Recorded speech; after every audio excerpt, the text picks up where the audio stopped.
UFC 305, Dricus just became the first ever person in MMA to submit Adesanya, and let me just tell you, it was awesome. So, let's talk about it. Okay, let's start off with obviously breaking down the main event because let me say what a fight. Okay, so the first thing is the fight ended in the fourth round. As you can see, Dricus knocked Adesanya. It looked like he wobbled a bit, and then he took him down with a lovely takedown, and then just slipped on his back, took his back, slipped the arm under, rolled him over, and then just like that, with the rear naked choke, Adesanya was out. And I never expected Adesanya to tap, to be honest. Even watching it, I was like, Adesanya's going to get out of this. And then he didn't, and he tapped, and I was just like, wow, what even? Jumps on his back, jumps on Adesanya's neck, and starts chasing the shoulder. He almost had this in the second round. Yeah. But Izzy was able to get out. But as you start to get a little more fatigue, it's a little harder to do, and then Dricus forces the tap. But let's talk more about the fight. So first of all, personally, I had Adesanya winning at that point. I had it 2-1 to Dricus. I think Adesanya won the first round, even though it was very close and it could have went either way. I think Adesanya won the first round. I think Dricus definitely won the second round. He wasn't really good in the second round. And then the third round, I think Adesanya took as well. And honestly, I was worried. Like, Dricus looked exhausted in the corner at the end of the third round. And I looked like he was finished, to be honest. Like, he looked more tired than he did before the nose surgery. And in the fourth round, actually, it looked like he was punching air. Like, he was just throwing, but it was soft and there was nothing behind it. And then all of a sudden, one shot landed and then two more shots, and then, as I said, he finished the fight. But that's the power that Dricus has. Like, even when you think he's out, when it looks like he's going to lose, that's when he's the most dangerous. And that's what I like so much about him. That's what makes him so exciting. So let's talk a bit about the stats of the fight. So Adesanya had 48% success rate of significant strikes, and Dricus only had 46%. Now, it doesn't seem like a big gap, but Dricus landed 90 significant strikes, while Adesanya landed 97. And for most of the fight, Adesanya was piecing Dricus' body up. Like, he landed some terrible body shots. Dricus looked like he was going, like his energy was down, as I said. I haven't seen him look that tired since his nose surgery, and I was worried, okay? As you know, a Dricus fan, but I was worried. But in terms, let me just say, right, Dricus' takedowns and grappling is just so powerful. Like, I'm not gonna lie, Adesanya did well to defend a little bit here and there, but in general, Dricus just manhandled him. And I never expected, like, as I said, Adesanya going into this, I think he had a 78% takedown defense, but it didn't matter. Dricus took him down 4 times out of the 9 times that he tried. Adesanya did try one takedown, but failed attempt, but that's okay. It's not really his game. What he did do well is, as I said, you know, those leg shots, that powerful leg shots that I said he will do to slow down Dricus. And the counter punch. Remember, I told you he's gonna move. Dricus always moves forward and goes towards his opponent, and Adesanya was just wheeling and then whacking him and then going for the body, and then it kept going like that. And this fight was just really exciting. I honestly thought Adesanya was gonna win after that third round. To be honest, how tired Dricus looked, it just looked like the fight was gonna be finished. But there you go. Dricus came back with that heat, that passion, showed that he got that dog in him, and he just gets it done. He honestly just gets it done. Who do I think each fighter should fight now after this? I think Adesanya should fight the loser of Khamzat and Robert Whittaker. Obviously, Sean Strickland is versing Dricus next, and I did say that. And I think, Dricus makes short work of Sean this time around. I think he looked a lot better in this fight than he did against Sean. I just hope that he can hold his gas tank a bit, but I do think Dricus will get it over Sean again. And then I do think that, as I said Robert will beat Khamzat. So Adesanya versus Khamzat Chimaev.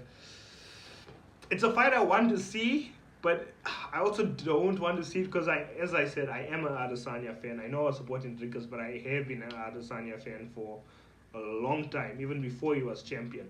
So I think Khamzat will beat the shit out of Adesanya. like Hamzat's wrestling is better than Dricus. Okay, maybe he might not be as strong, so he won't be able to manhandle Adesanya the way Dricus did. But I definitely think he'll also finish the fight. Whether he'll submit him or not, I don't know. But I do think he'll just win that matchup. Let's talk about the next fight for a second, right? So Kai Kara France versus Steve Ersak, and it was a really fun fight. The first round was quite entertaining. I'm not gonna lie. Both fighters are so good. Like genuinely, I think in my predictions I said that. Did I say Kai's gonna win? I think I said Kai's gonna win. I hope so, because then I got it right. If I didn't, then you'll let me know. But I never expect to finish. I said it. I thought this fight was gonna go to decision. I never expected, but Kai Kara France, he showed that he got the dangerous hands. You know, his hands have always been better. Yes, Steve's is more faster and more accurate, but he had that power, and if put him away, I know it kind of looked like an early stoppage to some people, but I don't think Steve has anything to complain about. Like, the fight was over. Let's just say the fight was over, and Kai said afterwards that maybe he should have the next title shot. I'm not gonna lie, I would love to see it. That would be such a fun matchup. But yeah, so Kai looked great. Next was Mateus Gamrot versus Dan Hooker. It went to decision as well. However, this one's a little controversial because, yes, it was an extremely close fight. Like, the third round, they were mostly just throwing hands. Gamrot tried for a few takedowns and that, but overall, the fight was very close. But in my opinion, I think Gamrot edged it for me. And I saw a few people online saying the same thing, that Gamrot should have gotten a decision. And I do think so. I don't think it's a robbery, like how some people are saying. But I think Gamrot won. And that's hard for me to say because, as I said, I am a Dan Hooker fan. And I did want him to win the fight. So either way, I'm happy with that. But Dan Hooker looked really good. I'm not going to lie. He looks really good. Next, Tai Tuivasa versus Jairzinho Rozenstruik. I hope I said his name right. I still can't pronounce it, but forgive me. I don't even know what to say. Tai looked terrible. Like, Rozenstruik just bullied him. He just bullied him through the fight. It was like complete control. There was no point where I thought that, oh, this fight might be close. Like, the whole time, I expected it that Rozenstruik was going to win, right? I know I said I wanted Tai to win, but I did say that I don't know if he will. But I don't know. So Rozenstruik, this is the first time since 2019 that he won consecutive fights. So that's good. Hopefully he can build up a little bit of a win streak and then get beaten by Tom Aspinall. And Tai also has a little consecutive thing going on of 5 consecutive losses. So I don't know. So as I said before, the UFC normally lets a fighter go when they're around 3 or 4 losses. But now Tuivasa's on his 5th loss. Do they let him go or what? Or does he have enough star power that it's worth keeping him on, like what they did? Obviously, he'll never have the star power, at least in my opinion, of Tony Ferguson. But to use him as an example where Ferguson still fights because he has that attraction power and people still want to see him fight, like your casuals and that, like the people who really care about him, we obviously don't want to see him fight. We want him to hang up his gloves. But he can still pull a crowd. And I don't know if Tuivasa still has that pull. Like, even though I'm a fan, I don't know if I want to see him in the UFC again, maybe one more time. And if he loses that, then maybe he just needs a little break and go somewhere new, get a fresh start, and then hopefully come back and see. But yeah, it was a tough watch. And I just want to mention this. One of the judges on this fight, his name is Howie Boot. Somehow he had Tuivasa win the fight 30-27. So if you don't know what 30-27 means, it means he won every single round, which is insane because it wasn't even a close fight. There's no point where you could say that for sure Tuivasa won this or won that. Like, compared to the other judges, they had it 29-28, 30-27, both to Rozenstruik. And there was no point where Tuivasa looked like he was winning the fight. So I don't know what this judge was on, but I mean, I'm not qualified to judge, but to me personally, I have no idea how he came to that decision. And then finally, the fight that I forgot during my fight predictions. Li Jingliang versus Carlos Prates. As I said, I thought Carlos was going to win. I never get to explain why. Li Jingliang hasn't fought for 2 years.